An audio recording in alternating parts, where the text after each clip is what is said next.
কি ভাবছ আমি তোমাকে ভুলে গেছি? আরে না, তোমাকে ভোলা এতটাও সহজ না। কারণ আমি তোমার মায়ার কারাগারে বন্দি। আরে বন্দির হবে না কখনো যাবিন। জানি আমাকে তুমি মনে রাখবে না, ভুলে যাবে। তবে আমি তোমাকে ভুলতে পারবো না কোনো দিন, মনে রাখবো চিরদিন। তুমি আমায় ভুল বুঝেছ আর চলে গিয়েছো অভিমানে, তবে আজও রয়ে গেছো আমার হৃদয়ের গহীনে। আর এই হৃদয় থেকে তোমাকে সরানোর সাধ্য আমার নাই।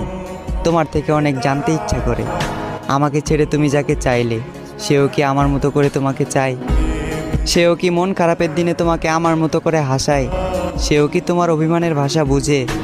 সেও কি সারাদিনে একটু কথা বলার জন্য বাহানা খুঁজে? হয়তো হ্যাঁ, কারণ সে তো তোমার মনের মতন। তাই বলি আমার মতো তাকে অবহেলা করিও না, মন গহীনে রেখে করিও তাকে যতন। তুমি আমার কাছে ঠিক চাঁদের মতন, তাই দূর থেকে তোমাকে দেখি অন্য কেউ তোমাকে স্পর্শ করবে, এই কথা ভাবলে অশ্রু জলে ভেসে যায় আমার আঁখি। তুমি ওই চাঁদ, সাত আসমানের সমান। আমার দুর্ভাগ্য আমি তোমার অযোগ্য। তুমি যাকে চাইলে আর যে তোমাকে পেল, নিঃসন্দেহে সে একজন ভাগ্যবান।